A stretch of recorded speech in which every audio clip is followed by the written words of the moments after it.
A very good evening, friends. I'm Sanjeev Singhal, Central Council member and Chairman of the Auditing and Assurance Standard Board. I welcome you all to this webinar on key consideration in audit of service concession arrangement, which is a PPP model. And today we have two distinguished speakers, CA Manik Bansal and CA Nilesh Khemka, who have rich experience in the PPP model. And we have two moderators, CA Jayant Goel and CA Ritika Goelji. I'm thankful to both these speakers as well as the moderators for taking out time. These webinars are very well received, and today is the 129th program of AASB in this council year. We've been organizing webinars and seminars on different topics, and your keenness to learn keeps us motivating to come up with more and more topics. Friends, this year, Auditing and Assurance Standard Board has taken several initiatives. One is the expert helpline, which is running for the statutory audit. It's running from 16th April to 30th of September. You can ask your statutory audit related queries from this expert helpline, and the responses are given in 24 to 48 hours. This year, we have also approved an audit tool with the name Any Audit, which is given at a significant discount to our practicing firms. Depending on the size of the firm, there is higher discount to the smaller firm in order to do the capacity building. This is a good tool which takes care of the data analytics as well as the audit working papers. We have also released a practice management software, which all of you can use. And now we are coming out with a balance confirmation utility along with IB and NESL, whereby you will be able to download the PSU bank's balance confirmations for your audit clients free of cost. So we are taking more and more initiatives, and we invite you to join us in this journey. And if you have an interest in also becoming a speaker or moderator, do let us know, and we'll be happy to have you as a speaker or a moderator. Thanks to Anil Lalji also, who is organizing these programs very, very meticulously. Please stay connected to our program. We'll also be celebrating Audit Day on 30th August in Delhi. So those who are in Delhi, they are invited to join that program physically at the Ashoka Hotel. With this, may I now invite Jayant ji to kindly take the program forward. Thank you. Thank you so much, sir, for the handover. Good evening, everyone, and a very warm welcome to the entire fraternity in today's 129th CPE program for this council year. First of all, I would like to extend heartiest thanks to CA Sanjeev Singhal, sir, Chairman Auditing and Assurance Standard Board of ICA, CA Vishal Doshi, sir, Vice Chairman of Accounting and Auditing Standard Board of ICI, and Anil, sir, for organizing the series of informative webinars where experienced professionals come together to guide and advise other professionals so that we all can ensure and deliver high quality audit. And a very, very big thanks to the entire panel for providing me an opportunity to be a moderator for today's session. So today we are having two eminent speakers with us who will be sharing the professional insights, key challenges, as well as opportunities on the topic, key considerations in audit of service concession arrangements, which is also known as PPP model, triple P. It is one of the hot topics nowadays and quite having a great importance in today's era. Just to give a brief about today's topic, SCA, service concession arrangements, are the agreements in which a public sector entity known as grantor grants a private sector entity known as operator the right to provide a public service using the public infrastructure or assets. In exchange, the private entity typically invests in the construction, operation, and maintenance of the infrastructure. Now, I would like to introduce our first eminent speaker, CA Manik Bansal, sir. Manik is a director in accounting advisory team of Pyrec Consulting. He comes with over 13 years of public accounting experience, specializing in providing assurance services to listed and large non-listed entities. He has been a part of external audit and technical accounting teams during his stint with Deloitte and EY, respectively. He has earlier worked as senior manager with EY, wherein he played a key role in setting up a team of subject matter experts, known as SMEs, to support audit procedures around non-recurring transaction accounting solutions such as business combinations, share-based payments known as SBPs, goodwill impairment under both US GAAP as well as IFRS. He led the capacity building efforts in new accounting standards implementation, supported by delivering training, driving pilot assignments, and ensuring the implementation of a robust quality check framework for effective scale-up. He also worked with the National Professional Practice Group on credit impairment standards in the New York office to issue practice aids and other subject-specific publications. During his tenure with Deloitte, he worked extensively in the external audit space and was a member of the GCOE, Global Center of Excellence on IFRS reporting. His major clients include large listed entities and has been through the rigor of the PCAOB inspection reviews for the audit performed under PCAOB standards. Welcome, sir. Now, I would like to invite my co-moderator, CA Ritika Goel, to introduce our esteemed another speaker, CA Nilesh Khemkaji, and take the proceedings further. Over to you, Ritika. Thanks, Jayan. First of all, I would like to thank CA Sanjeev Singhal sir, Chairman AASP of ICI, CA Vishal Doshi sir, Vice Chairman AASP of ICI, and Anil sir for providing me an opportunity to be a moderator for today's session. This topic, key consideration in audit of service concession arrangement, is very relevant and important these days.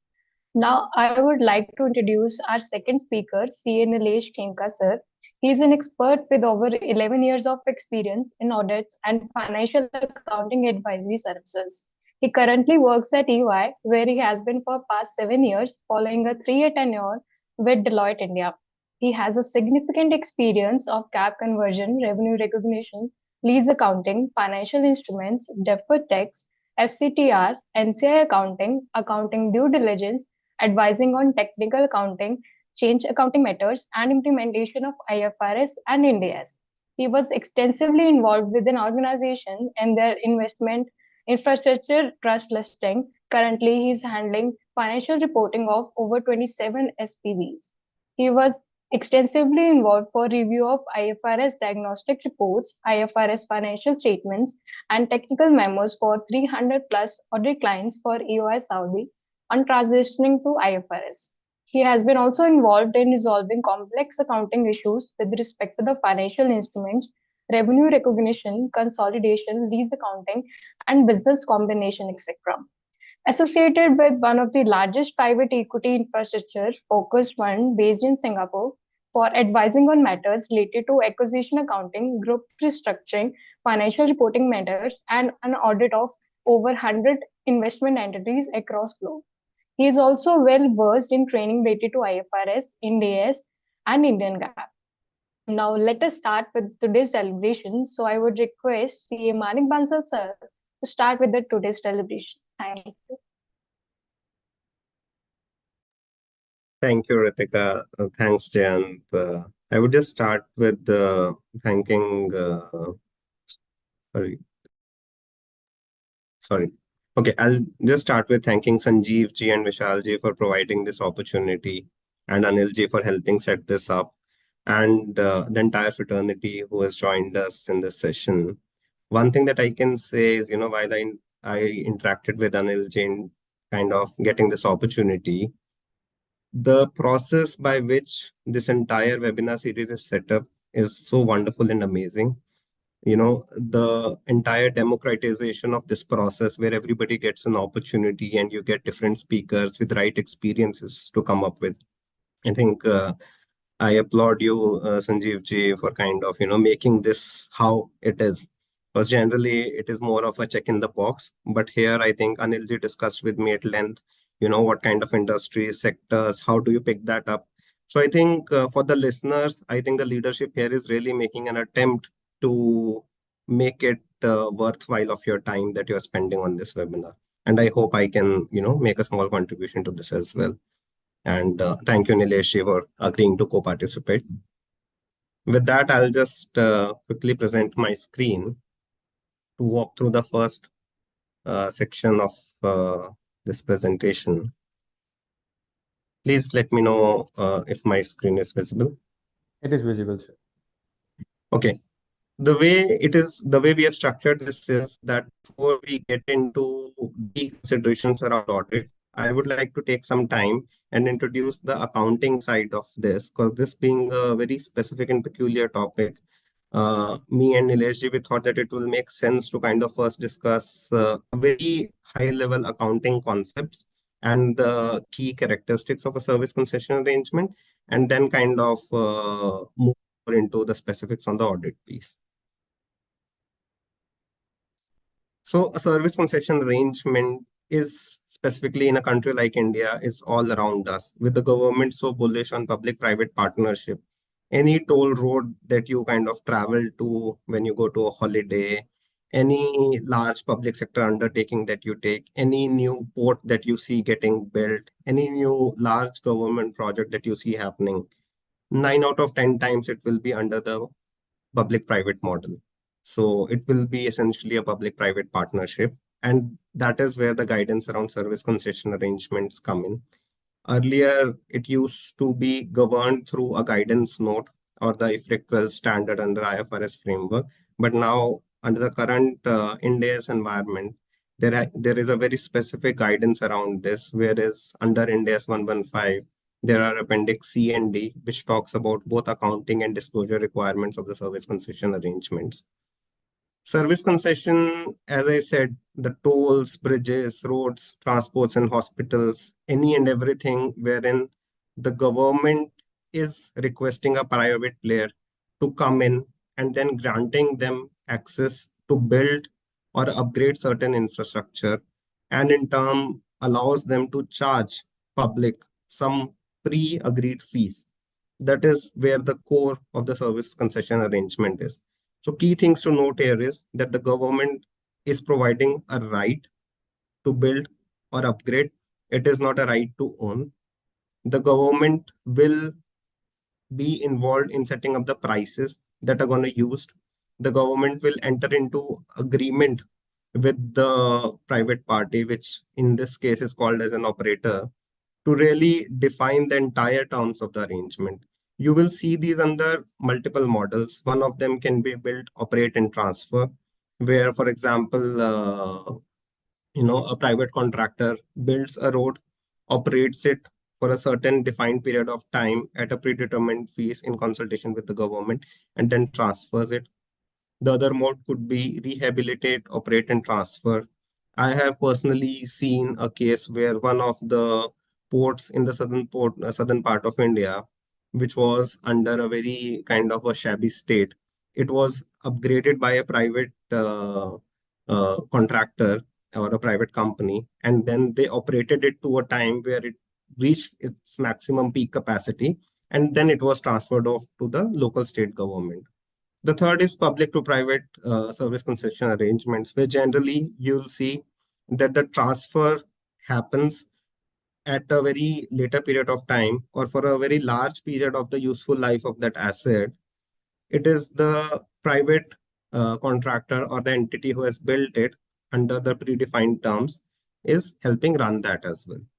So these are multiple models, but essentially the essence of a service concession arrangement is that the private enterprise is building, upgrading, or changing the public infrastructure with government's permission, and with a very clear mandate that it should not result into any kind of over advantage being taken of the general public.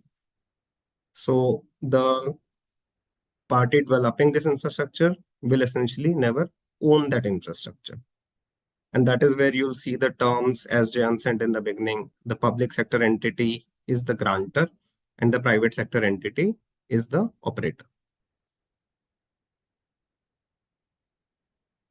Let me move to certain key considerations around accounting piece of this.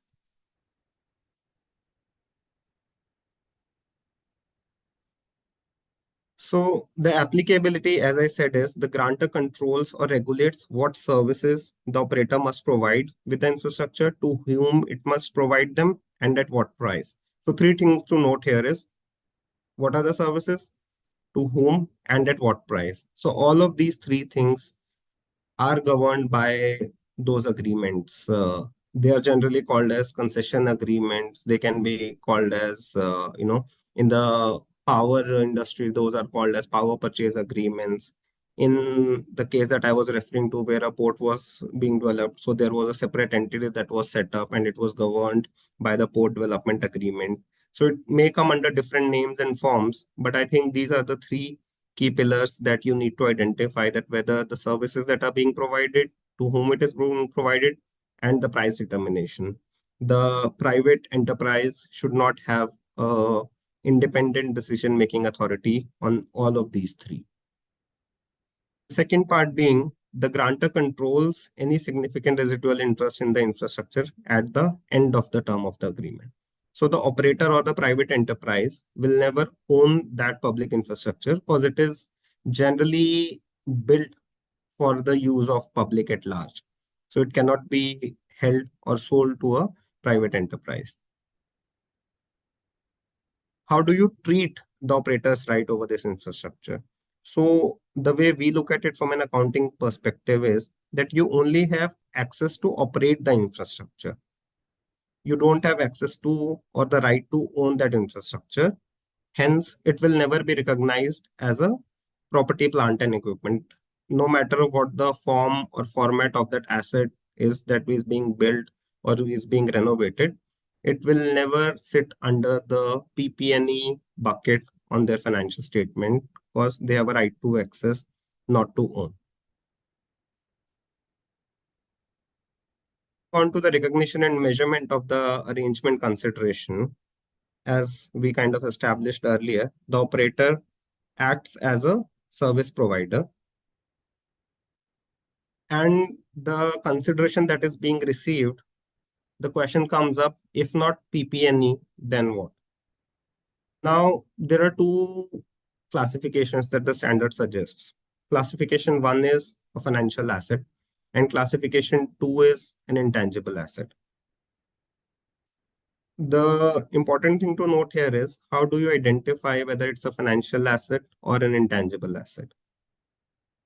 There are two ways that you can approach this from. In a service concession arrangement, generally the government offers two kinds of considerations. One is that, hey, please build this infrastructure, operate it, and you can collect X amount or X usage fees per use of this infrastructure. And then it's the profits and loss associated with over or underutilization stays with the operator. The other mode is where the government says that please build this infrastructure. And once you have built this infrastructure, we are going to guarantee you a certain portion of consideration that if you're not able to recover it from the public at large, we will offer that consideration to you. There can be another interesting model, the third model, where it's a mix of both. The government says that the 50% of the consideration is something we'll guarantee you basis the recovery of cost, and then the rest is you're on your own. You have to recover at the predetermined price or the usage fees, but then under and overutilization risk of that particular public infrastructure lies with you.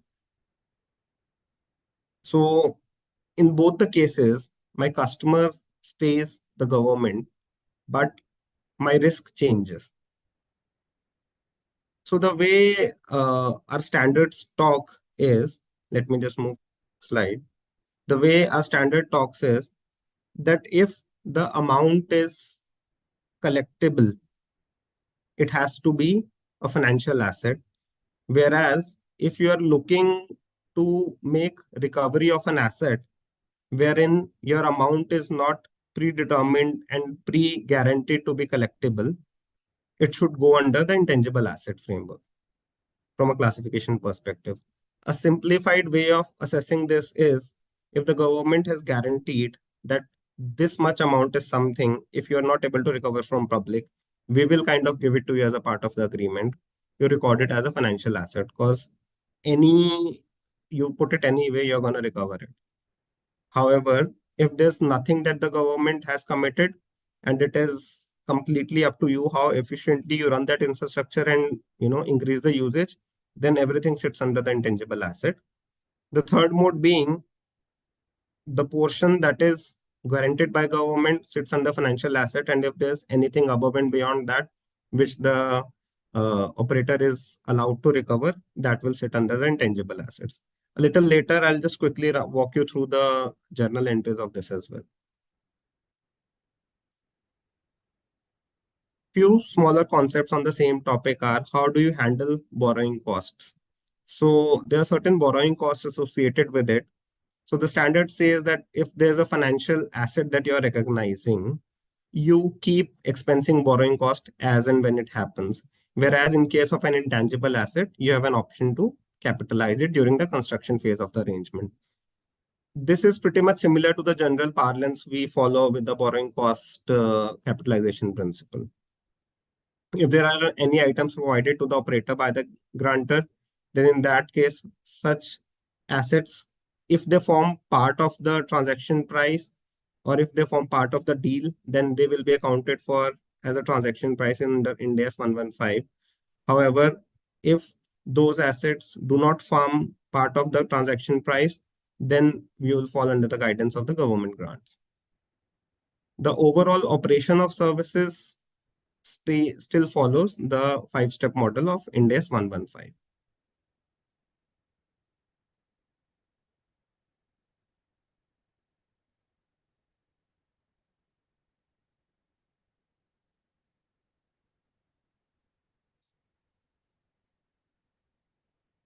On the recognition principle around Ind AS on intangible assets, so the way or the basic premise of recognizing this as an intangible asset is that the operator has a right to charge users of the fees.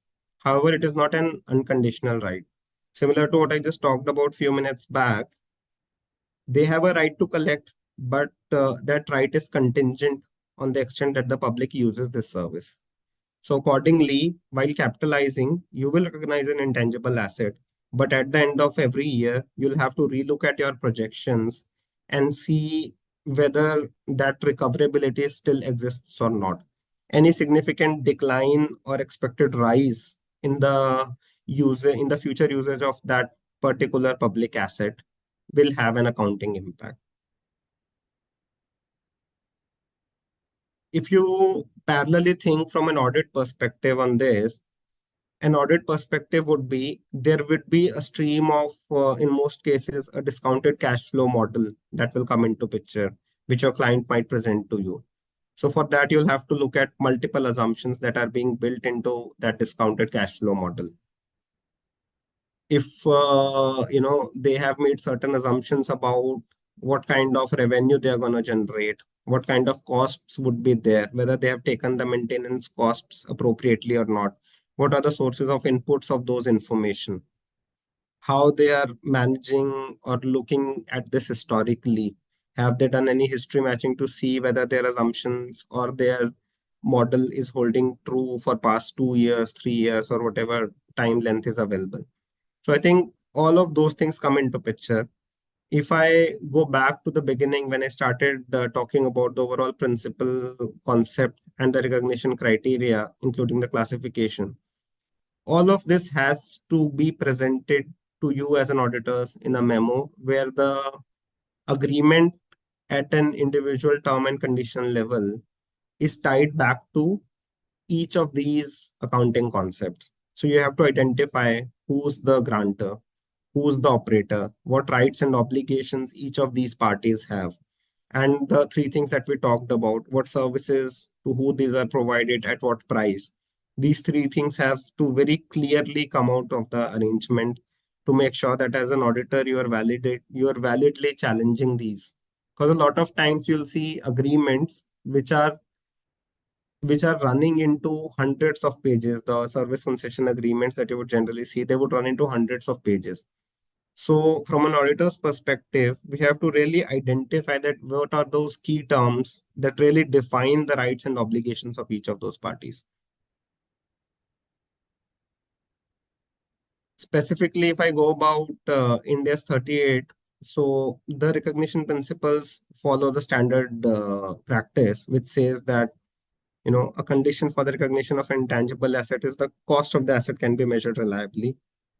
In this case, the cost would be the actual amount that the operator has spent, including the borrowing cost in kind of getting that asset ready, built, or upgraded. Now, the fair value of that intangible asset can be measured if the variability is in the range of the reasonable fair value, or the probabilities of various estimates are within the same range. So this is the similar principle that we follow when we recognize any intangible asset under Ind AS 38.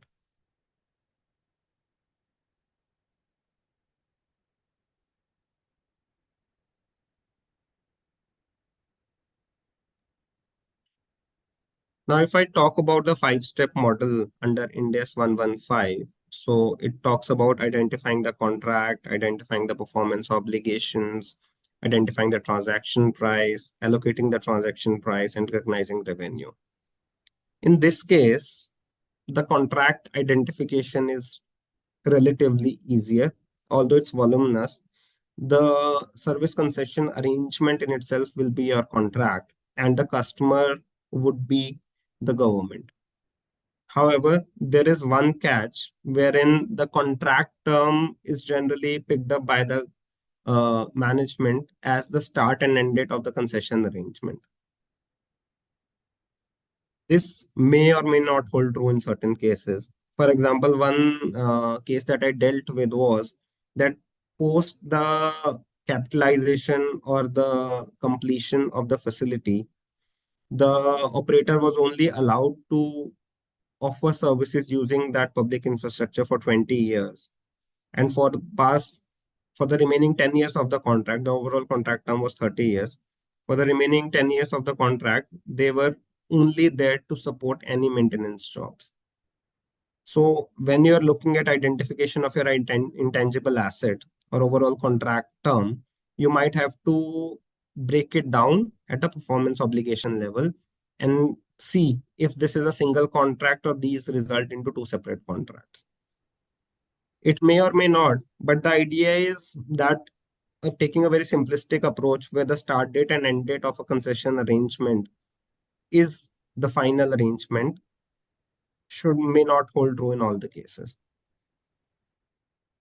When we talk about step 2, that is identifying the performance obligations, in the context of a service concession arrangement, the services include, or the examples include running the operations, construction of the grantor's infrastructure, upgrading or maintaining the grantor's infrastructure, and any ancillary services such as design, any consulting support that is being provided.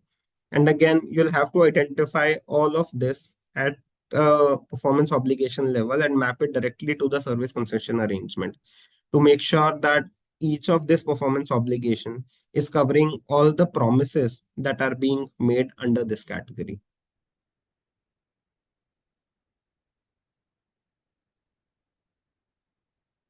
How do you determine the transaction price?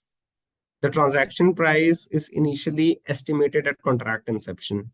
That is where I think your future cash flow forecast models will play a significant role because the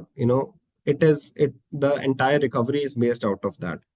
If the transaction price is in form of a variable consideration, you have to update it at each reporting period. If it is not, then you might have to take an approach which is very specific to that arrangement. And examples could be very simple. It could be toll road usage charges, storage charges, and the government can come up with their individual formulas as well. A lot of times I've seen government fixing up a formula where certain cost of or certain raw material or any other input cost of delivering something plus a 10% operator's margin is ultimate price. So I think the formula of price determination can be under different formats. But the important thing to note here is that it should warrant a government approval. The operator should not be able to decide this on his or her own.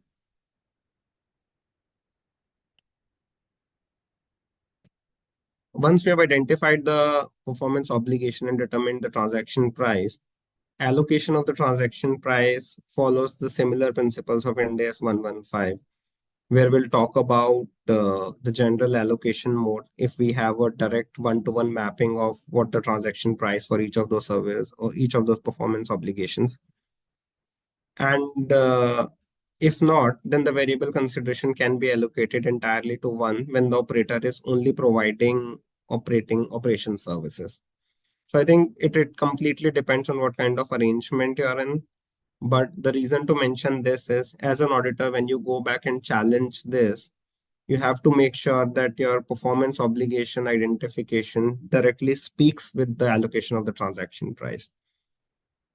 So if there's only operation services, then the performance obligation should also determine only operational services, and then that has to be tied up with the terms and conditions mentioned in the concession arrangement. There should not essentially be a mismatch within these.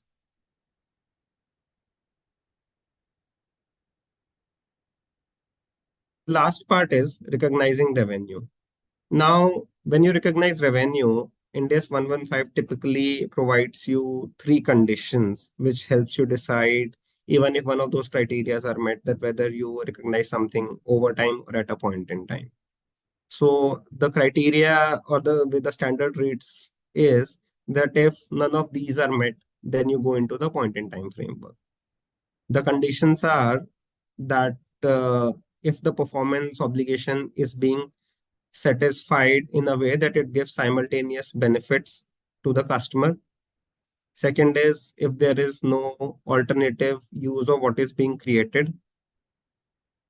And the last part is if the customer owns the asset that is being changed. So in this case, the last part is satisfied that the customer owns the asset that is being either upgraded or built, and they also get simultaneous benefits. So if you'll read the text on the slide, it says that the operator recognizes revenue when or as it satisfies its obligation by transferring controls of the goods or services to the grantor. A performance obligation is typically satisfied over time because one of the following criteria is met. So in this case, the grantor simultaneously receives and consumes the benefit, and the operator creates or enhances an assets that the grantor controls, the asset is created or enhanced. So in most cases, you would see both of these conditions getting fulfilled. However, the first condition where simultaneous benefits are not received may not hold true in all the cases. But more likely than not, barring a few very specific exemptions, you'll see that service concession arrangements are generally recognized over time. That does not mean that as an auditor, we should not go back and challenge the government, challenge the company's recognition of revenue principle. We still have to make sure that they have followed the entire waterfall of the 5-step model, and they are able to map individual steps and then tie it back to the terms and conditions. You might be wondering why I keep kind of saying tied back to the terms of the service concession arrangement. The reason for that is the entire accounting of this concept, the way the standard is written, is governed basis the principle or the overall objective of how and why these arrangements are in place. So these arrangements are in place to create assets that result in better facilities for the public and faster creation of infrastructure. So with that in mind, the terms and conditions of these arrangements become very important. Once any small change or any departure from the standard terms and conditions might have an accounting impact. I'll take a few more minutes and quickly just talk about the journal entries posted in each of these cases. So the basic accounting entries is something that we are going to talk here.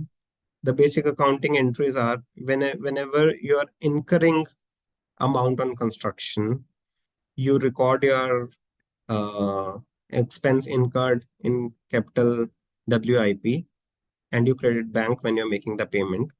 And when the construction is completed, you transfer the entire balance of CWIP and record it as a financial asset. Now, as we discussed earlier, this will only happen in the case where the government has guaranteed that either you recover this from public, and if you're not able to recover, then we'll fulfill any shortage of the agreed amount or the agreed usage fees as a part of the service concession arrangement.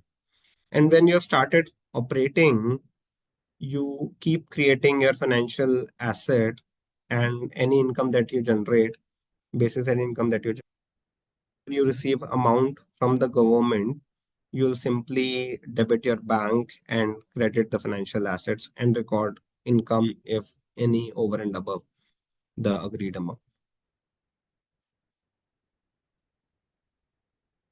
Whereas if we move to the intangible asset model, whenever you incur amount on the construction, you'll still kind of hit your CWIP account. However, when the construction is completed, you will transfer all of that to a intangible asset account.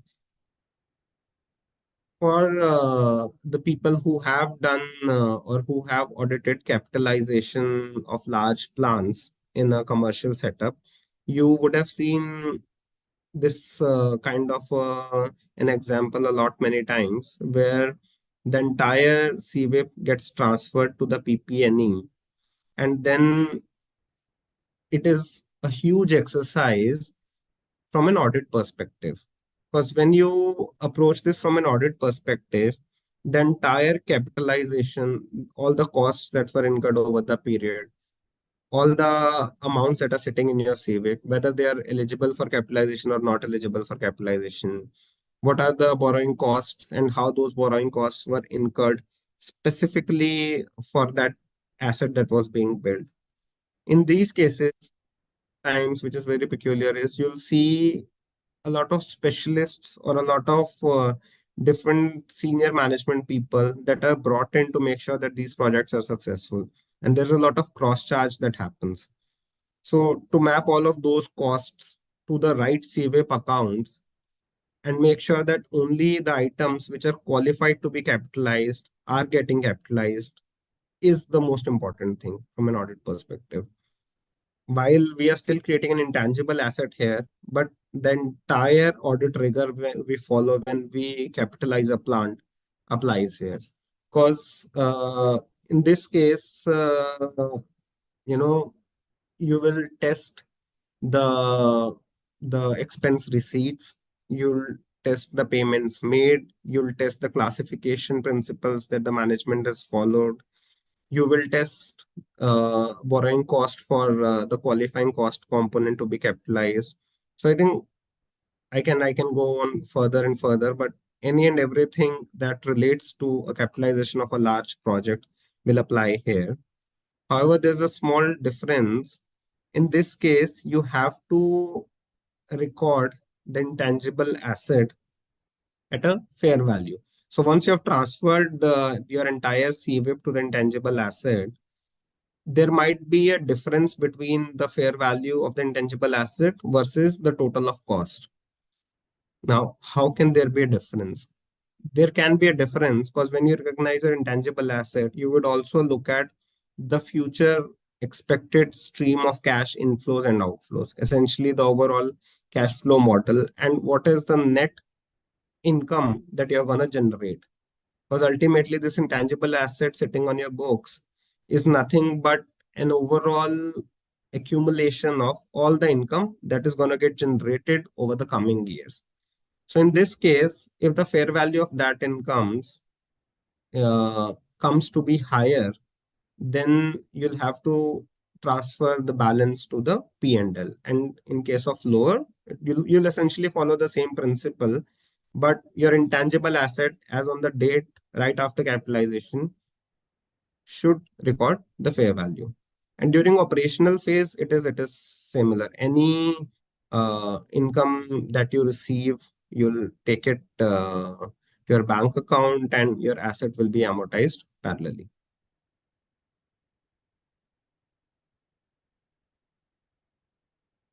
Few of the disclosure requirements in this is an operator and a grantor shall disclose a description of the arrangement. So there's a brief description of why that arrangement was entered into, who that arrangement was entered into, generally you'll see a service concession authority being built up, which will most likely be headed by a civil servant. I think in this case, that authority becomes a stakeholder for you as an auditor because a lot of costs that are being approved, a lot of CWIP status being sent to them, project reports that are being sent to them. So as an auditor, you will not see a lot of traditional evidences, whereas there will be a lot of evidences wherein the operator during either the capitalization phase or post capitalization phase shares a lot of information with the regulatory body that governs the entire arrangement. So that in itself becomes a very important piece of evidence, because the books and what is being reported to the regulatory authority versus what are samples that are being tested says, they cannot tell three different stories. Here, there's additional layer of the regulatory reporting under the terms of the service concession arrangement, which can act as a very important evidence for you to look at as a corroboratory evidence. The second part is significant terms of that arrangement that may affect the amount, timing, and certainty of future cash flows. Any condition, anything that brings in contingency, variability to what you're going to record in the future is very important, because that directly impacts how you're going to measure it on day one. The nature and extent of right to use specified assets, obligation to provide or right to expect provision of services, obligation to acquire or build items of property, plant, and equipment, obligation to deliver or right to receive specified assets at the end of the concession period, renewable and termination options, and other rights and obligations, any major overhauls that are required over the period. If you'll read the point number 3 clearly, each of these elements will or may have an impact on your future cash flows. So the reason the standard is requiring these disclosures are because when you present your fair value, somebody looking or anybody who reads the financial statements also understands that, okay, these are the principles or these are the elements which can impact how the income is going to look like in next few years. The amount of revenue and profit or loss recognized in the period on exchanging construction services, the disclosure required shall be provided individually for each service concession arrangement or in aggregate for each class of service concession arrangements.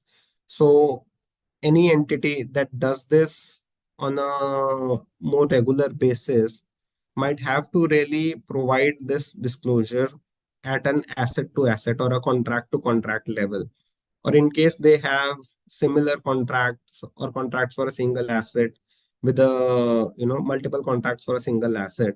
In that case they can aggregate that, but a lot of times what I've seen the actual situation is, unless until the arrangement is with the same concession authority and for almost similar assets, you'll see the company providing individual disclosures.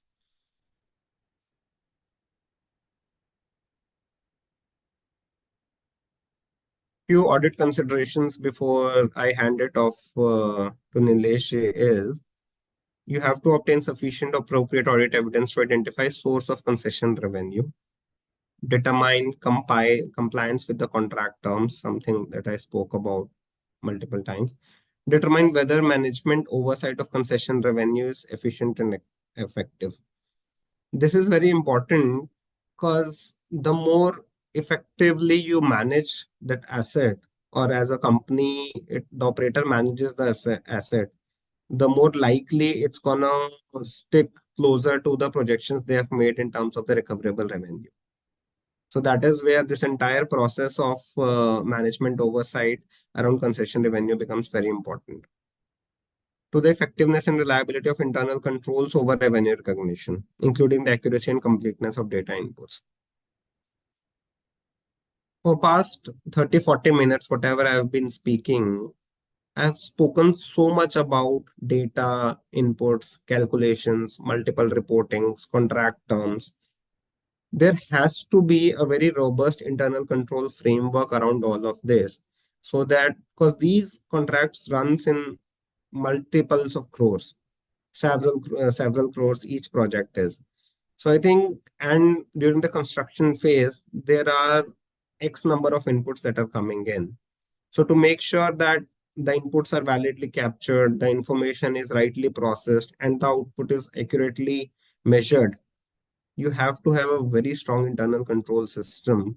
And I've seen certain companies specifically dedicate controls which are marked as an extension of either P2P or procure to pay or fixed assets process or revenue recognition process, which will be termed as SC01, SC02, where they are separately capturing all the inputs related to service concession arrangements. And they make it a practice that every 3 months or every 6 months, they are doing an internal review.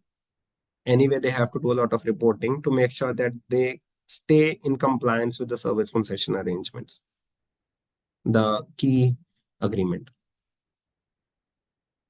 The last piece on the procedures to be performed are obtain, and this is again a very high level summary, obtain an understanding of the procedures established by the management, identify service concession revenue, review its contracts, perform analytical procedures to determine trends of concession revenue, whether the trend really reconciles with how the fair value was computed, review internal controls procedures maintained by third-party vendors in case they are using, any third-party vendors extensively, conduct test of judgment samples of concession revenue sales, obtain return representations covering subsequent events.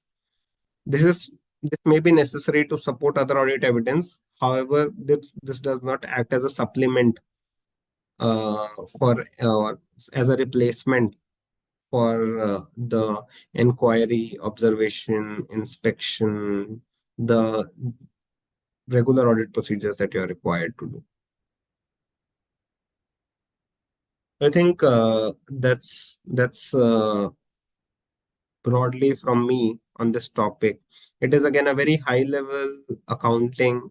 Each of the elements that I talked about, we can discuss for 2 to 3 hours on those individually components if we go into details of accounting, especially and similarly for the audit as well. Audit of forecast in itself can be a topic which can again run into multiple hours if we get into the details, if we cover things like IPE, so on and so forth. But I think the idea here was to introduce this as a special industry topic, more from an accounting perspective, and then I will defer to Leshi to kind of take this forward. Thank you so much, sir. Indeed, it was a great presentation as you have covered both accounting as well as the auditing perspectives. Now, I would request CA Nilesh Khemka, sir, to further guide us over this topic. Over to you, sir. Thank you, Jayant. Thank you, Sanjeev sir. Thank you, ICI. Thank you, Anil ji, for again giving me opportunity to interact with the professional colleagues on a new topic. Let me just share my screen.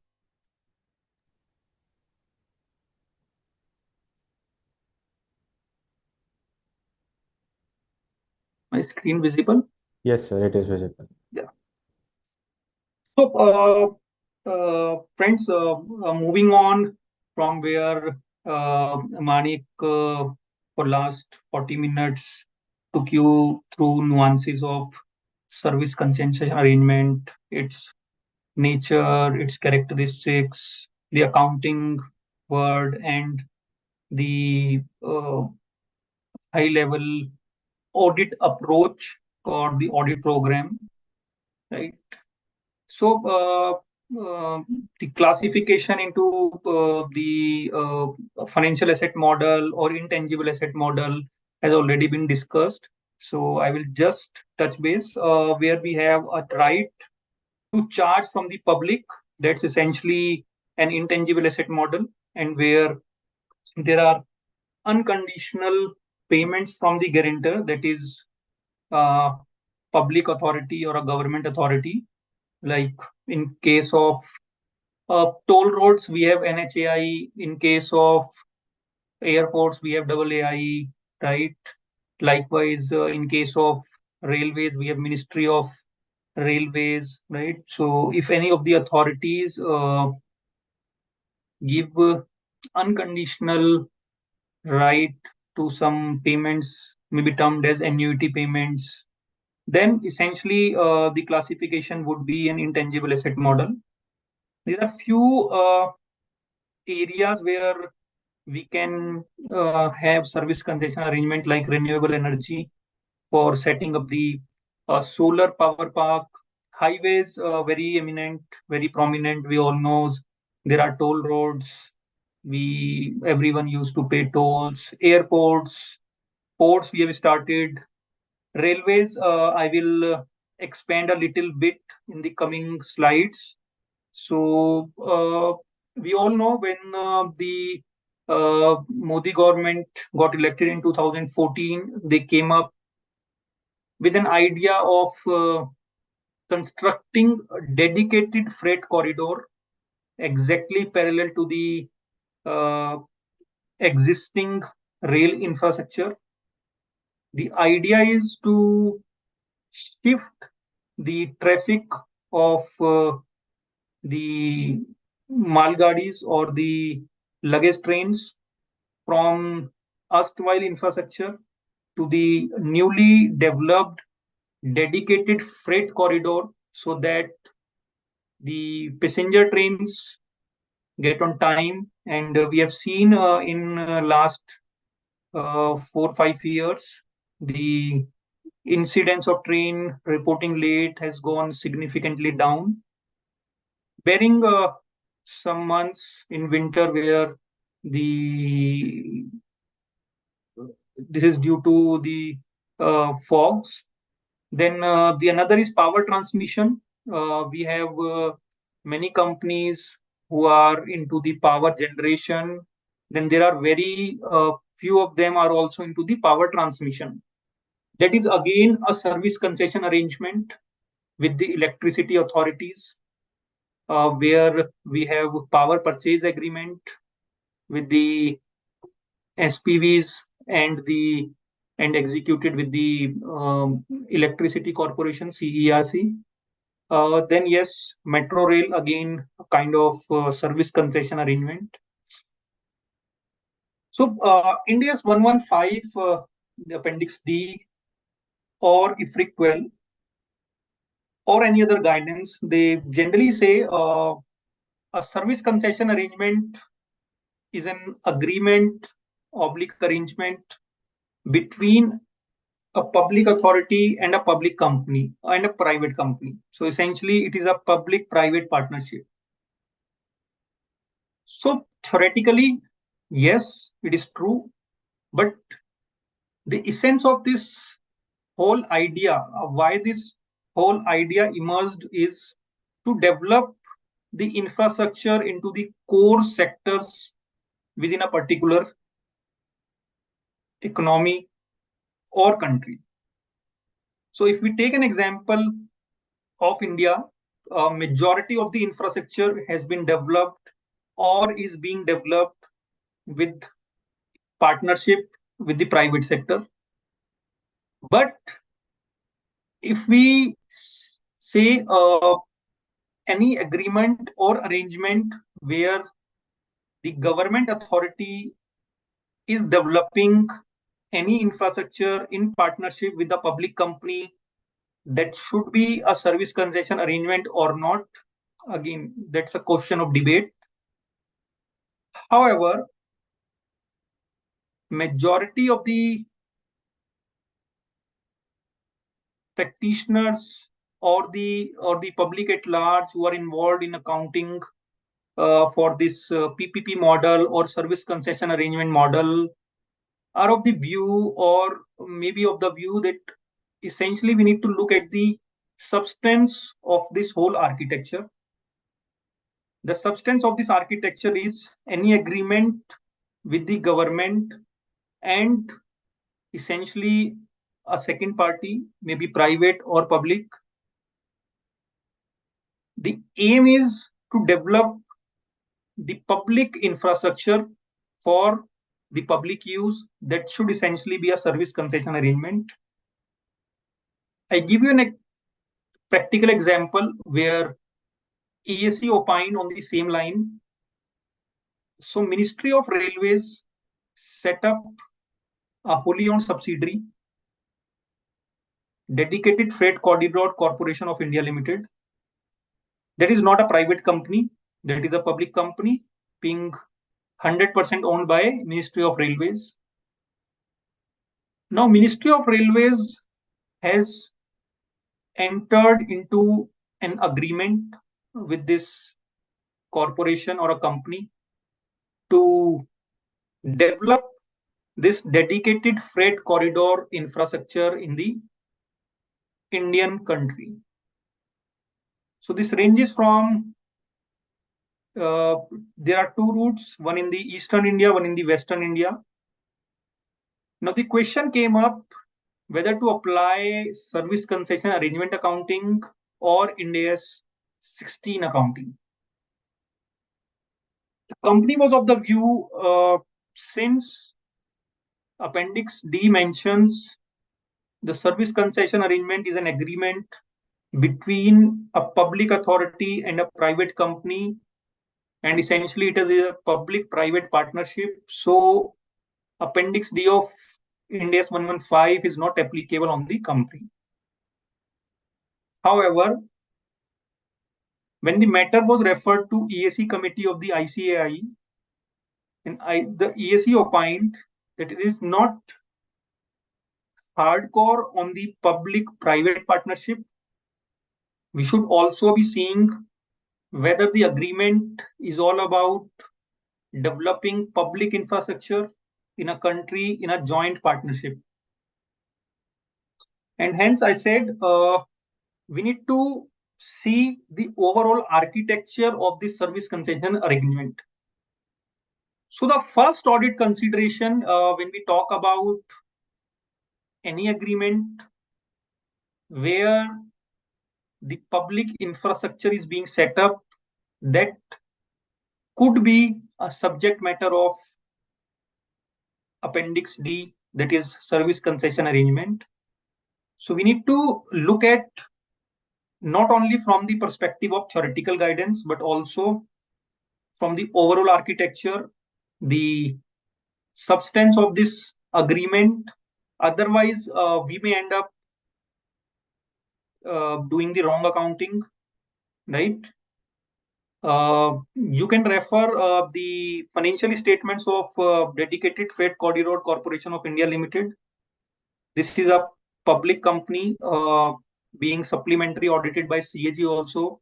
CAG has qualified the annual financial statements regularly starting 2021 on this ground. The company is still maintaining the particular appendix is not applicable on the company despite being opined by EAC. They are giving this note in the financial statement, and the CAG is regularly issuing the para on the same lines, right? Because they have written some letter to ministry, and ministry has come up with some clarifications, but that does not undermine the accounting literature, the EAC opinion. I would consider this as a supreme for any company. So the overall idea is to consider all the relevant facts and the overall architecture. Now, as Manik already said, there could be different scenarios for the revenue recognition or the revenue measurement of the operator. Operator is the company who is applying this service concession arrangement accounting. If we talk about toll roads, NHAI can fix up the toll rates. They can come up with some formula, or they can have the model where a fixed annuity or fixed payment has been made by the NHAI to the operator. The model being called hybrid annuity model, where the operator is only responsible or only liable to operate and maintain a particular toll road highway. The tolls are being collected by the NHAI or any other agency where NHAI has appointed such agency to collect the toll. But the operator is only responsible to operate and maintain the highways as per the conditions or the performance standards being mentioned in the service concession arrangement.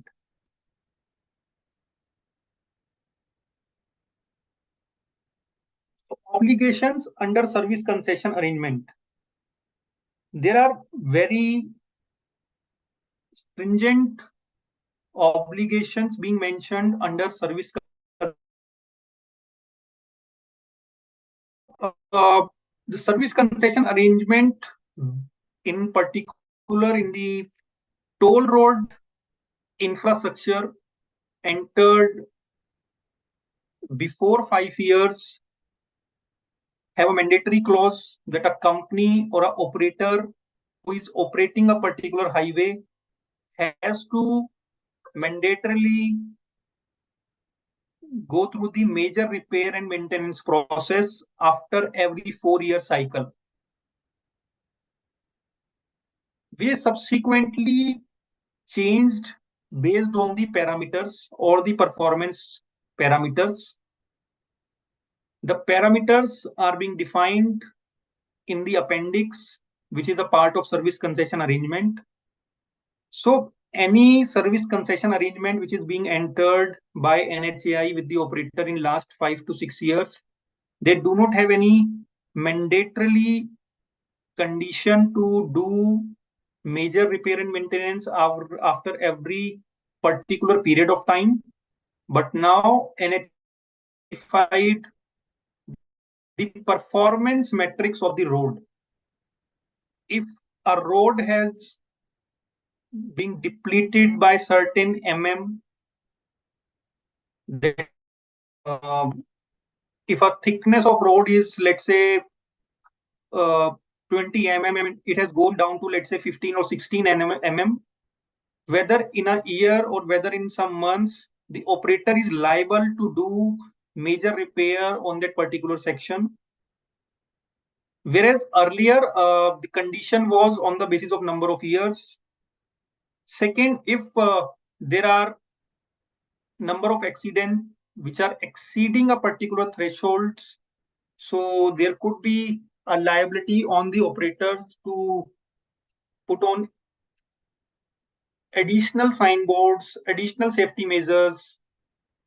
If the number of pit holes within a particular kilometer range are increasing or has exceeded as per the numbers mentioned in the performance metrics in the service concession arrangement, then again the operator is being liable to rectify or to repair these pit holes as soon as possible. Otherwise, there are penalty clauses because the number of days to repair those pit holes, to repair that roads, or to implement additional safety measures has been mentioned in the appendix only, and there is a penalty on a per day basis. So why the obligations under service concession arrangement are important as a part of audit considerations?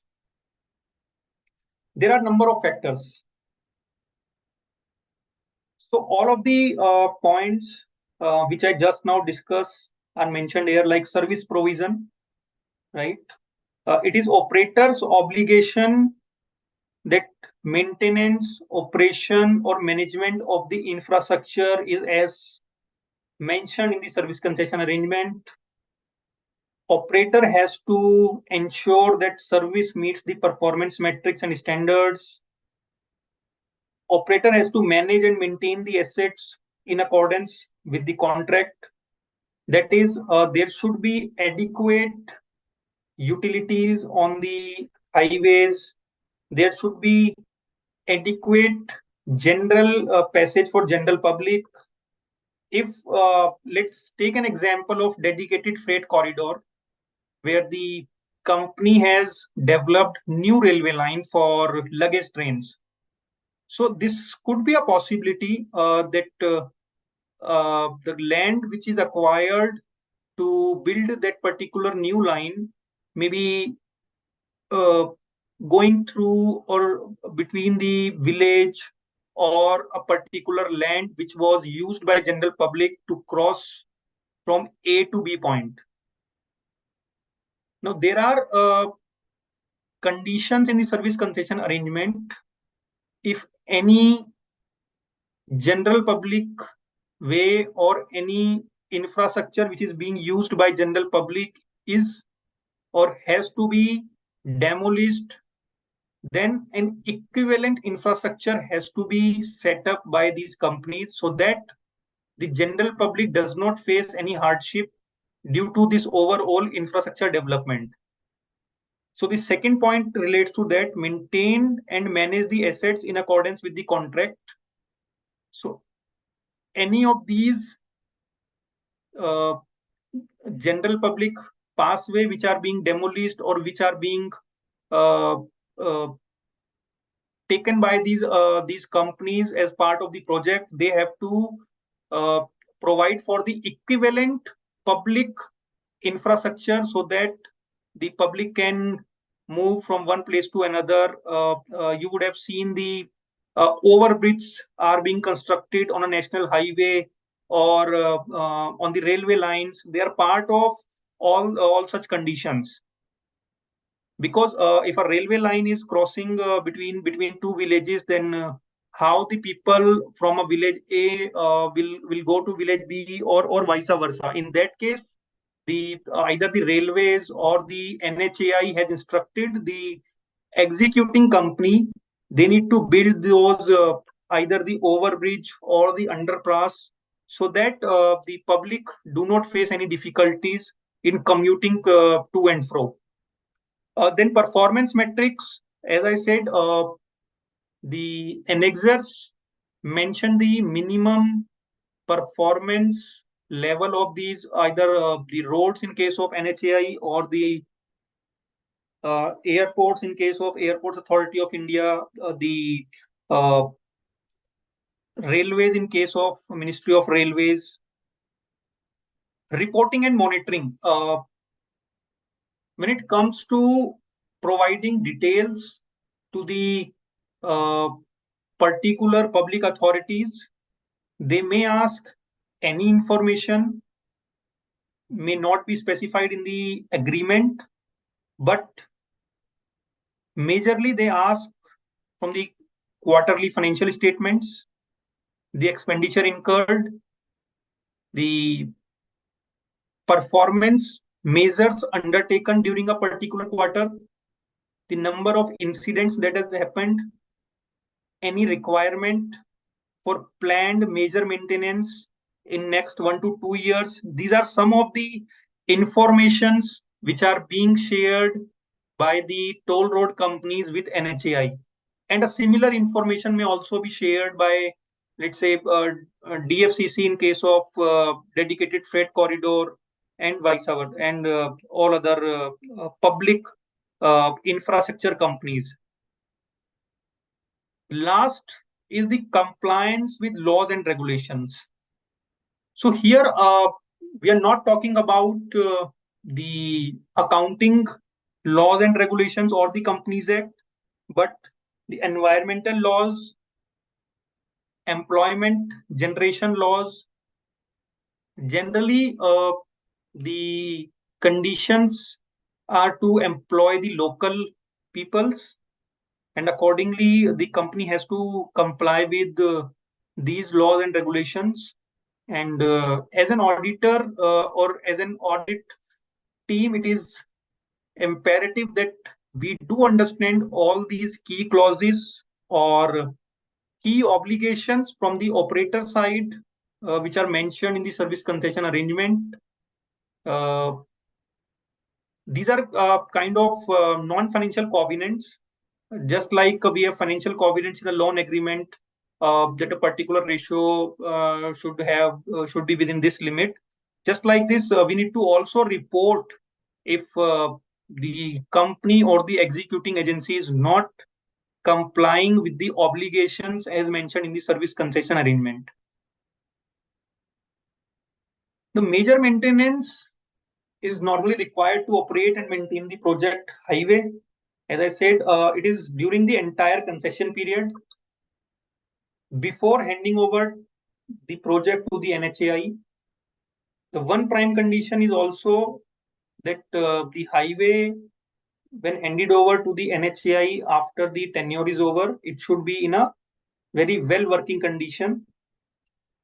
If it is not meeting the performance level mentioned in the service concession arrangement, then the company has to do this work instantly. Regular maintenance is a part of regular repair works, wherein pavements are resurfaced, structures, if any, got damaged that has to be repaired, etc. Then bitumen overlay, maintenance cost, these are all part of major maintenance which is being done, which has to be done by the company. Now comes up the audit issues. So any service concession arrangement, whether it is into the toll road infrastructure, or it is into the dedicated freight corridor, or railways, or airport, or solar park, or renewable sectors, or electricity generation or transmission, all involves a huge cost to be incurred before the company is able to generate revenues. So the service concession arrangement, if we can say we can also refer it to the capitalized heavy agreements. All of these agreements involve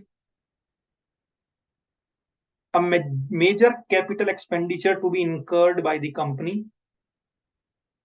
Now, depending on the service concession arrangement, some portion could be given by the authority as a subsidy, or maybe financed by the authority. That depends on the intricacies of these particular service concession arrangement. But on a broader level, a company has to incur hefty amount to develop that particular public infrastructure before the revenue can be generated.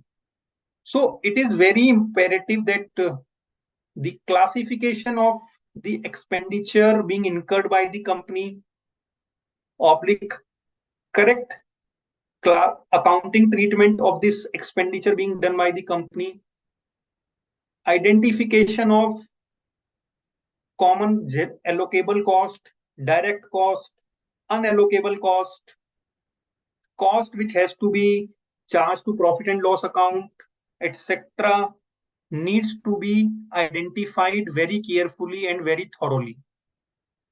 Some of the peculiar cases I have captured in my slides, like first of all, identifying whether a particular expense is a revenue expenditure or a capital expenditure.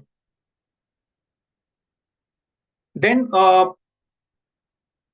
if a forest land is allocated to develop a public infrastructure, the use of that land has to be converted from forest land to commercial use, and accordingly amount has to be incurred by the company. What should be the accounting treatment? And accordingly an audit consideration.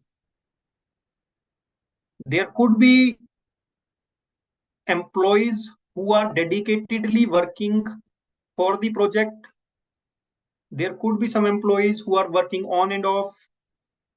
How the employee benefits expense hits the capitalization or the statement of profit and loss. There could be a way leave charges being received by the company.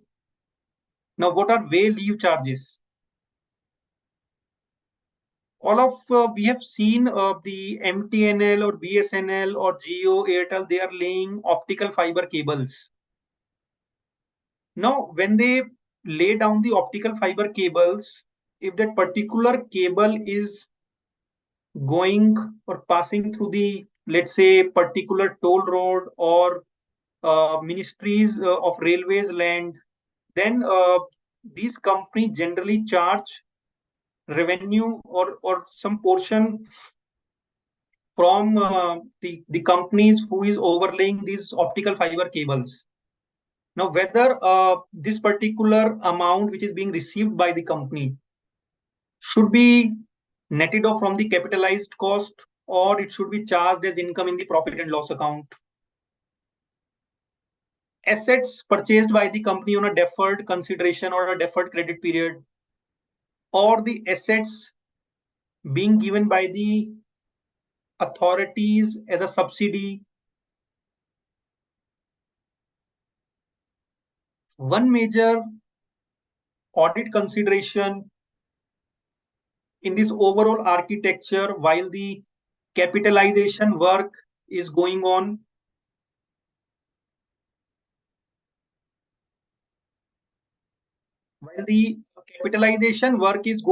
is the provision for the work which is completed as on the reporting date. So generally what happens, there are a number of vendors or contractors being engaged by the executing company for the development of infrastructure, which can range from designing to constructing the infrastructure. There could be several vendors which do not submit the bills timely, and it is very imperative to record the provision based on the assessment of the work which is completed till the reporting date. Another complexities or another area of audit consideration could be a site restoration cost or a dismantling liability. Very practical case is how to choose the date of capitalization. I give you an practical example which I have seen. This DFCC, that is Dedicated Freight Corridor Corporation of India Limited, they have developed or they have constructed one section that was ready after all the trial runs. Now, in case of all the public infrastructure, we have seen these are being inaugurated by our ministers. Till the time it is not inaugurated by the ministers or the prime minister or the president, it is not opened to public for general use. So one such incident happened in this case also. The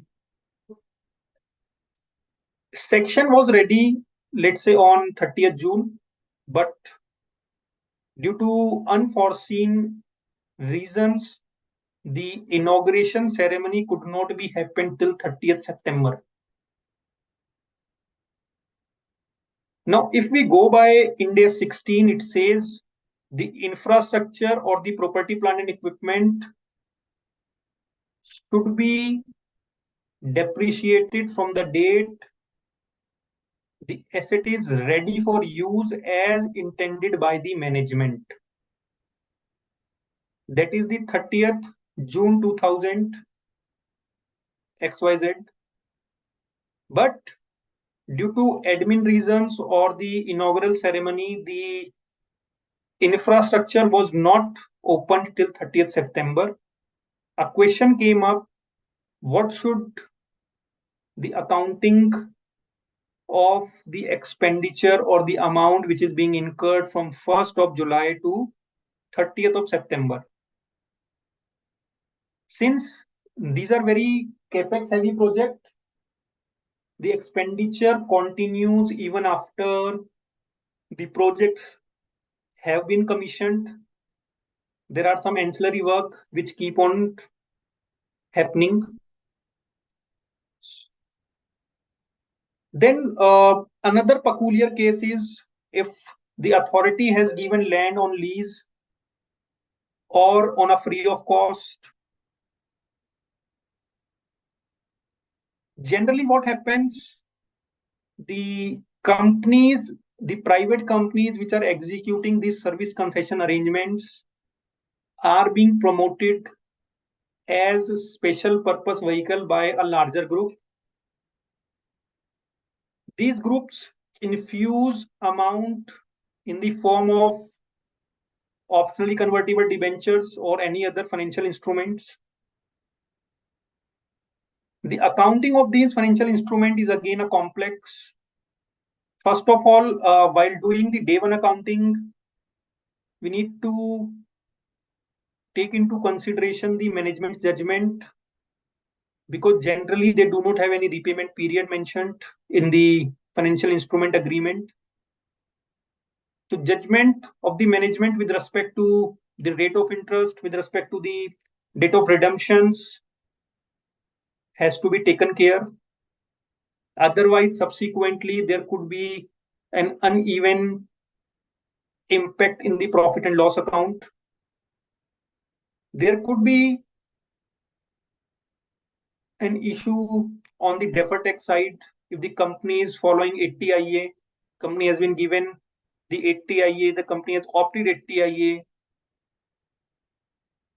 then the future projections comes into picture,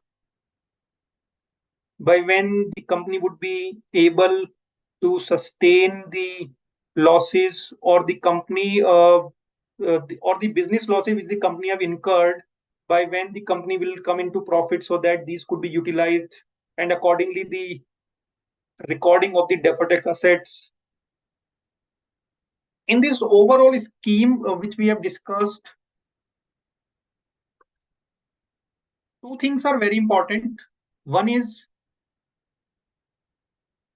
clear and precise understanding of the obligations which are mentioned in service concession arrangement with respect to operators. Second is understanding the service concession arrangement in detail, so that we are doing the correct accounting of each and every items. Third, while in the construction phase, understanding the number of contractors, nature of services being availed by the company, so that appropriate provisioning can happen. Fourth, we should understand each and every aspect, whether it relates to way leave charges, whether it relates to afforestation, whether it relates to employee benefits, interest cost, or any other cost being incurred by the company, so that appropriate accounting treatment, whether need to be capitalized, whether need to be expensed in the profit and loss account. When it comes to ancillary incomes, for example, interest earned on retention money being retained by the company, income from sale of tender documents, income from loan given to employees, and many other such things are there. How to account for these incomes, whether these should be netted off from the capital cost, or these should be credited to the statement of profit and loss account. Now, if we talk about the audit issues, some prominent being the revenue recognition, depreciation of asset and its recognition, whether the grantor has made payment on times, or they have defaulted on the payment, or the grantor has deducted some payments, and accordingly there would be some claims filed with the authorities, and then the matter may go into the litigations. Revenue recognition, there is no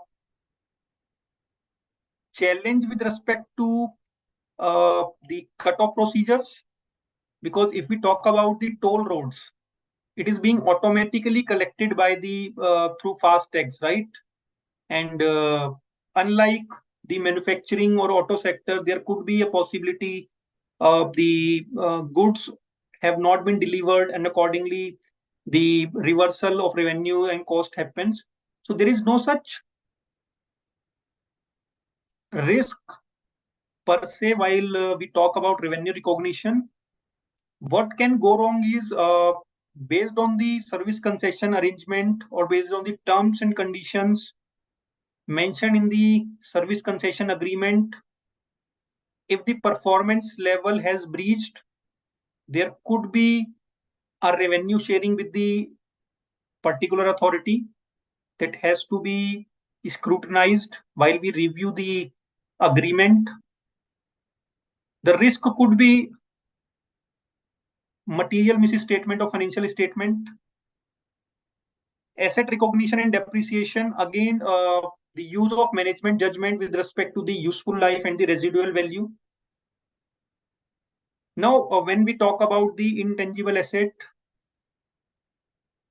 again in the toll road infrastructure sector, management may be using the number of years to amortize the intangible, or it could do on a revenue-based model. In case of revenue-based model amortization, again, the future projections has to be thoroughly reviewed and audited, because the basis of that future revenue projections are the future traffic, the growth percentage which has been judged or estimated by the independent valuer, the risk-free rate, beta rate, industry growth factor, industry risk factor, all has to be scrutinized and audited. Operator obligations we have already discussed. Contractual terms we have discussed. Risk and contingencies. We need to, as an audit team, we need to see if there are any potential risk and contingencies with any of the contracts which are entered into, or are there any risk or contingencies with respect to any litigation the company has entered, and accordingly the appropriate provision or the disclosure has to be given. What are the risk mitigation plans or procedures being implemented by the company? What are the company's strategy to deal with any third-party claims? If, let's say, a major accident happens on a particular highway and the vehicle owner may sue company on the grounds of any of the condition mentioned in the service concession arrangement, what are the strategies available to overcome or to deal with these type of situations? Disclosure and transparency. This is again the adequate disclosure in the financial statements, not only from the perspective of particular Ind AS standard or accounting standard or Companies Act, but with respect to the service concession arrangement as well. There are some disclosures which are prescribed in the service concession agreement, like the date of agreement, number of years, the section allocated, any claims being filed with NHI, and a penalty being levied by NHAI, any reduction in number of days to collect toll, or any number of days, additional days being granted by NHAI if there was loss of revenue. So there are certain disclosures which have been prescribed by NHAI. Site visits and inspections. Again, site visits is important to verify the inventory and the property, plant and equipment items. Inventory could be for bitumen, which is being purchased for major repair and maintenance. Likewise, there could be automated gate barriers being lying in the inventory. There could be any such inventory which is being used in the operation and maintenance. Expert opinion, we can engage the expert from the relevant fields to understand or to assess the requirement of major repair and maintenance and the adequacy of the provision requirements. Analytical procedures, we can use trend analysis for the expenses being incurred over last year versus current years on a quarter-on-quarter basis. Any unusual trend could be discussed in detail to understand why the expense being incurred in a particular quarter is not matching with other quarters, there could be a justified reasons. But to understand the reasons, and trend analysis is the best way.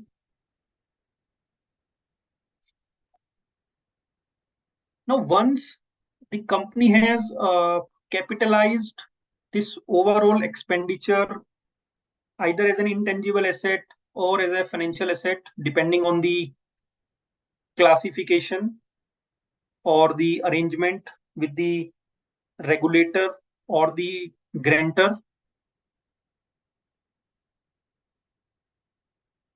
the management is responsible, or it is the management's duty to assess this intangible asset, whether there are any impairment indicators which exist at the reporting date.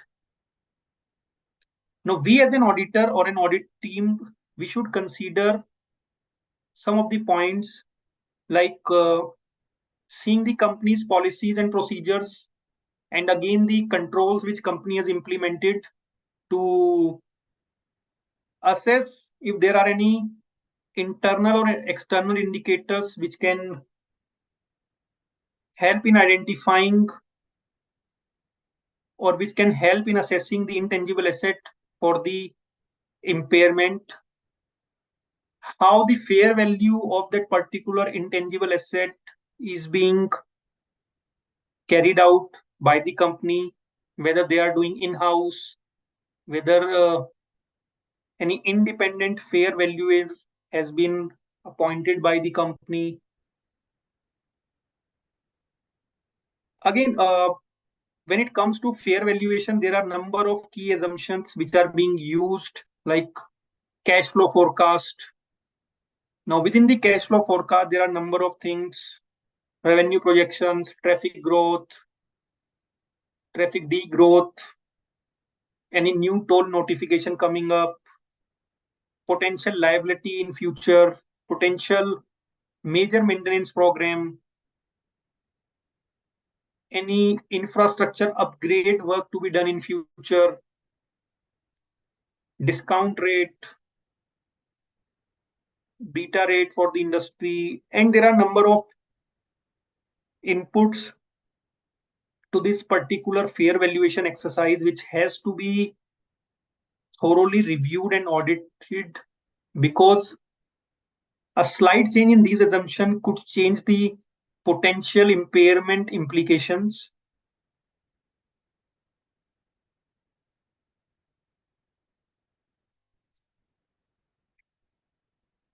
If a company has made investment in certain other subsidiary companies, then again we need to test the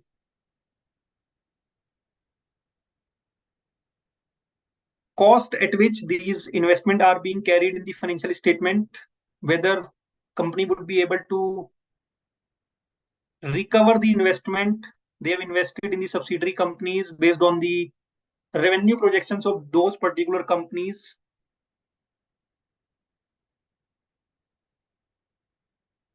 Capital expenditure versus revenue expenditure. As I already said, the nature of these agreement is that substantial amount has to be incurred. Substantial amount has to be incurred by these companies to develop this infrastructure. Now, this expenditure could be incurred to acquire a new asset or improve the efficiency or capacity of the existing asset, or the amount could be expensed on a day-to-day business activities. So very carefully and thoroughly, we need to review the expenditure which the company has incurred during the construction or capex phase, so that appropriate classification could be done, and accordingly the correct value of intangible asset or financial asset oblique correct profit or loss account, loss in the profit and loss account could be ascertained. Incidental and non-incidental income. There are various income which are being earned by the company during the construction phase also, like as per the agreement with the contractors, management or company may retain some portion from the invoices, which could be parked or which could be uh, uh, deposited in the bank account. Any income on that particular money, whether it should be netted off from the capitalized cost or it should be charged, credited in the profit and loss account. Second is loan given to employees. There could be vehicle loan, home loan, any other loan. Interest earned on the mobilization advance. Company may give 10% of the total PO value to the particular contractor and may charge interest on that. What should be the accounting? If a company has forfeited security deposit of the contractors, what should be the accounting treatment? How to account for that? And likewise, the basic premise of India 16 is that the cost of property, plant and equipment includes the purchase cost and any other cost which is directly attributable to bringing the asset to the current location or the present location and conditions. Now, if the contract whereby the amount or the retention money is held by the company and the interest income is earned on that, if any of these contracts are for the project or capex purpose, then yes, the income may be netted off from the capital cost. Otherwise, it should be credited to profit and loss account. Here is the detailed table where interest earned on loan given to employees. If the employees are directly related to project or they are working 100% of their time in the capex related activities, then yes, it should be netted off from the cost of asset. Likewise, interest earned on the mobilization advance, which is arising from the amount or the mobilization advance which is given to contractor for the capex project, yes, this could be offset from the cost of that particular asset. Again, these are very judgmental things, and based on the facts, if a slight change in fact, the answer could differ materially. Accordingly, as I said earlier also, we need to understand each and every aspect of this capitalization process in detail and thoroughly so that correct accounting could be achieved. Purchase cost of tower wagon. So what has happened in this particular case? The company has purchased the tower wagon, which is being used by the company for construction of a particular asset, and it is also being given to one of the contractor on a rental basis who is developing one asset for the company. Now, what should be the accounting treatment of rent received? And what should be the accounting treatment of depreciation? Since this particular tower wagon is being used for the construction of an asset, depreciation could also be capitalized. On the other hand, where this tower wagon is being given on a rent to other contractors, it could potentially be, the rent could potentially be offsetted from the contractor's bill. Again, these are all judgment based. There is no yes or no answer, or it is not being written in any particular accounting standards. But yes, first of all, the correctness and clarity of fact has to be there. Income on account of liquidated damages.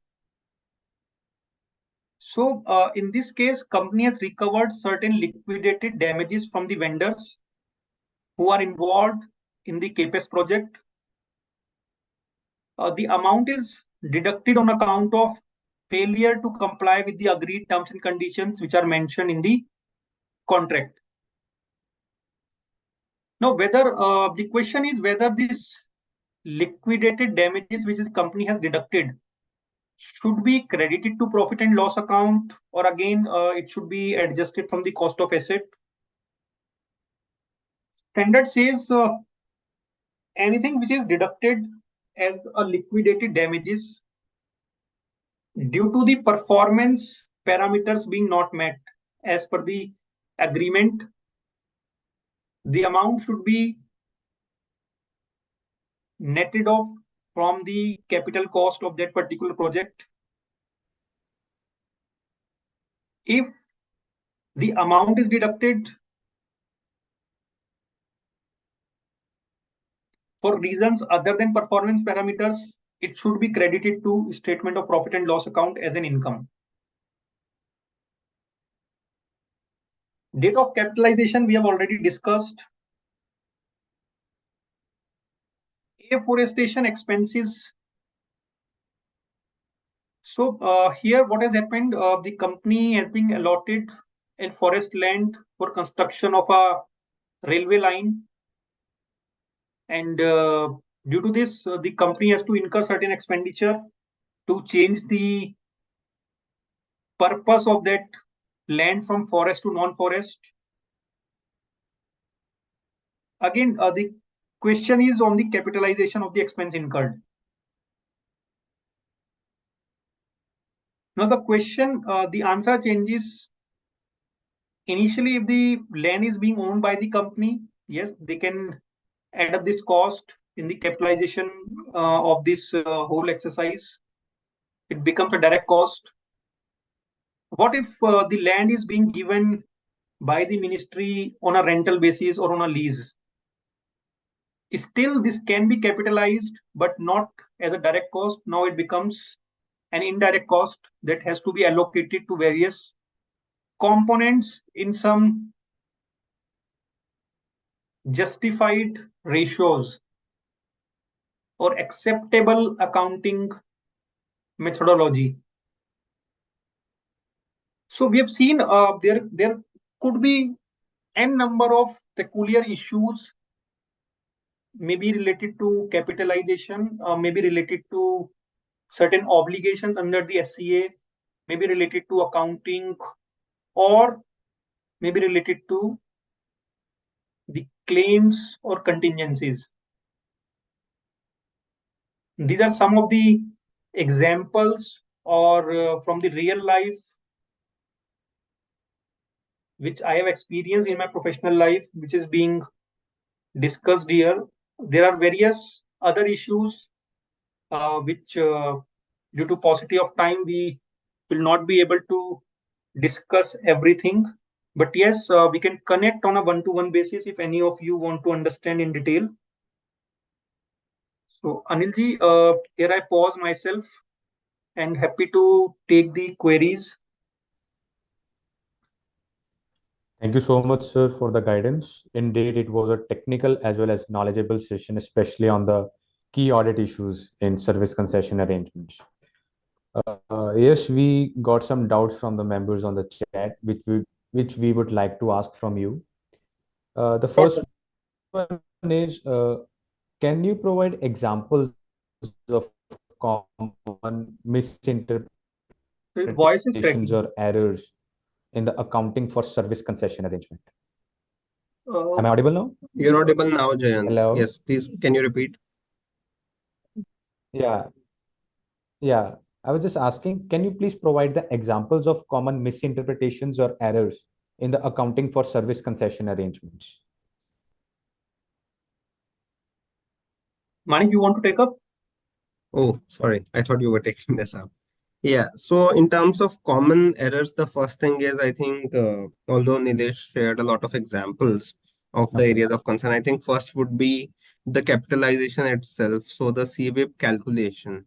I think making sure that the entire data is accurate, data is complete, it's backed up by tried audit evidences. So I think that is one area. And then the remeasurement that you have to do at every period end reporting. So I think that is another area where you have to be very careful identifying the rights and obligations as a part of the concession arrangement. That is another key area where we see a lot of companies not going 100% right. So I think those are the few things which we should be very careful as an auditors when we are looking Okay. at such kind of accounting at our clients. Okay, sir. Thank you so much. The another question which we came up with is the how should auditors handle disclosures related to service concession arrangements specific to the transparency as well as the completeness assertion? Right. So, Jayant, with respect to, so there are two kinds of disclosures. One which is being governed by Appendix D of India's Okay. 115, right? Which I think very clearly and beautifully being brought by Manik in his deliberation. Yes. Other than those, there could be some other disclosures which are being prescribed in a particular service concession arrangement, right? So for that, the audit team has to go thoroughly or read thoroughly the service concession arrangement, right? And the disclosure needs to be accordingly presented in the financial statements. Okay. Okay, sir. Thank you so And much. just to add, Jen, to what Nilesh just said, I think one practical tip there is Appendix D specifically talks about the disaggregation of information. So at what level you are providing those disclosures in the financial statements. So Okay. as an auditor, you should very validly challenge that those disclosures are provided either at a project level or at an authority level or only clubbed for the arrangements where most of the characteristics of the arrangement are similar. If you can get that right, Okay, then it is very sir. difficult to not be transparent because the disclosures per the Appendix J in itself requires a lot of extensive information. So only if you club multiple service concession arrangements which do not relate to each other is a possibility of being not transparent. So I think it is more on Okay, the sir. practical side that if you challenge it thoroughly, that the information is reported at the right level of disaggregation, more or less the disclosure, as Nilesh mentioned, will itself take care. Okay. Okay, sir. Thank you so much. We have another question which says that how do changes in regulatory frameworks or accounting standards impact the audit of service concession arrangements? In the regulatory policies and the accounting standards, right? Let's discuss this one by one. First, the regulatory policies. So what I have seen till now is what changes in the regulatory policies is essentially the uh, revenue part, Yeah. right? Because everything relating to obligations or operation and maintenance of particular infrastructure is being governed by service concession arrangement, which essentially remain unchanged during the whole life. What can change is the addition to the infrastructure, that we call it infrastructure upgrade. That is again, we can call it as a new service concession arrangement. It will have the capex cycle, it will have its own operation and maintenance, it will have its own major maintenance cycle, right? So essentially, all the audit procedure which we are currently applying, that will follow to all the regulatory changes. When it comes to any accounting standard change, essentially there should not be any change in the audit approach, because we would only be following what has been prescribed in the accounting standards, right? Like earlier, we were having the guidance note and were following the accounting treatment as mentioned in the guidance note. Now we have full appendix on this particular subject. We are following the accounting treatment as mentioned in that particular uh, uh, appendix. Tomorrow, if we can get, or let's say MCA comes up with a particular standard on the service concession arrangement, the four metrics of the accounting, the measurement, subsequent measurement, presentation, and disclosure will essentially remains the same. There could be some additions, there could be some modifications, but yes, the overall architecture would remain same, Oh, right? thank you, sir.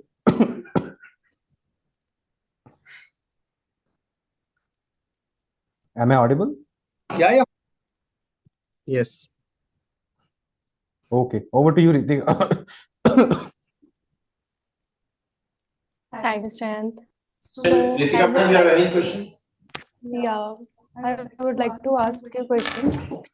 First of all, how should the auditor approach the valuation of contingent liabilities and guarantees under the PPA agreements? Am I audible? Yeah, you are audible. Manik? Yeah, if the question is correct, Ritika, the question is how should the auditor? Can you say that Uh, again? Yeah, how should the auditor approach the valuation of contingent liabilities and the guarantees? So I think, yeah, no, it's a fair question. The only thing is, if you would have, focused on the accounting piece, the Appendix C and D only talks about specific concepts which are very relevant to this kind of an arrangement. While it does not change the accounting for, let's say, a contingent liability, any guarantees, anything else. So I think those would still be kind of assessed and measured under their respective standards. Whereas only things like the intangible asset accounting model, the financial asset accounting model, or how do you recognize revenue, only those are the things which have changed specific to the Appendix C and D. Rest, you'll still follow the original accounting standards to account for these situations. Thanks. Thanks for the information. Second question I would like to ask is, what are the primary challenges in auditing service concession agreements? Challenges. One challenge which I would say is expertise, because it's a very new, or it's not so old topic. Second, limited guidance is available, right? That can add up to have more in-depth practice and efforts during the audit, or I would say not only audit, the team which is doing the accounting, or who is handling the service concession arrangement on the company side, they would have to, or they are doing the more efforts to understand in particular the agreements, because when we do the accounting of service concession arrangement, it is essentially not only the one agreement. There are number of agreements which can range. During the capex period, there could be capex contract. After that, there could be O&M contracts, there could be major maintenance contract, there could be other financial instruments contract, right? So the complexities are more considering the nature of the industry. So extra efforts has to be there from both the sides. One last question. So, thanks for the second answer. What are the internal controls that are crucial for the service concession arrangements? So I think, Ritika, there are 2 or 3 cycles that become very important when we talked briefly about it during the presentation as well. One is the entire chain of procure to pay. How are you segregating the expenses spent specifically with respect to facilities being offered around within the scope of service concession arrangement? Second is your entire capex and capitalization cycle, the fixed assets process. So that the controls around the fixed assets process has to be really strong to be able to make sure that only those assets which qualify as per the definition of the accounting standards and meet the expense and capitalization requirement in terms of timeline with the service concession arrangements are only being capitalized. So you'll need very specific controls there which are designed to specifically address those risks.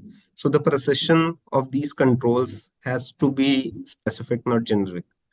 The third piece is the entire revenue recognition framework and related financial instruments disclosures in case it's a financial asset.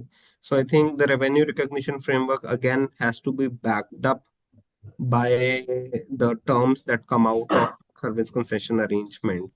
And then there has to be controls that compare it with the reporting to the regulatory authority, or as a general checking in the compliance on a monthly or a quarterly basis, whether the revenue that is being recognized is in fact recoverable as per the terms of the concession arrangement. So those are 3 or 4 key aspects of the overall internal control framework where we see significant impact, and you need controls that are specifically designed to address these risks. Thanks. Thank you, Manik sir. Got you.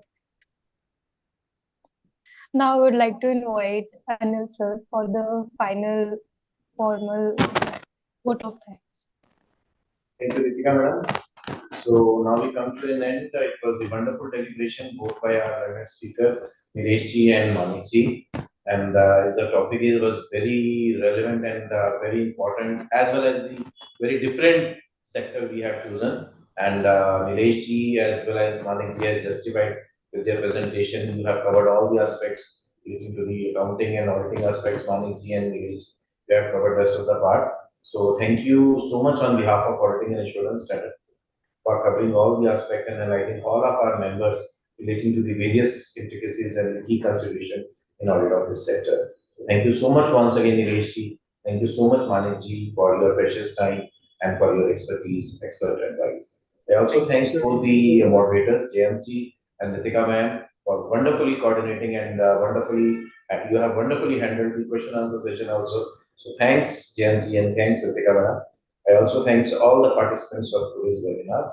And on 9th, we are organizing the same series of the webinars on the life insurance sector. As we all are aware that insurance sector is also very important. On 9th of this month, we are organizing e-consultation in the audit of life insurance sector. So I request all the participants to please register as well as to join for the same. Thank you so much. Thank you so much, Vats. Thank you, sir. Thank you. Thank you you, for sir. the opportunity. Thanks, Thank everyone. you. Everyone.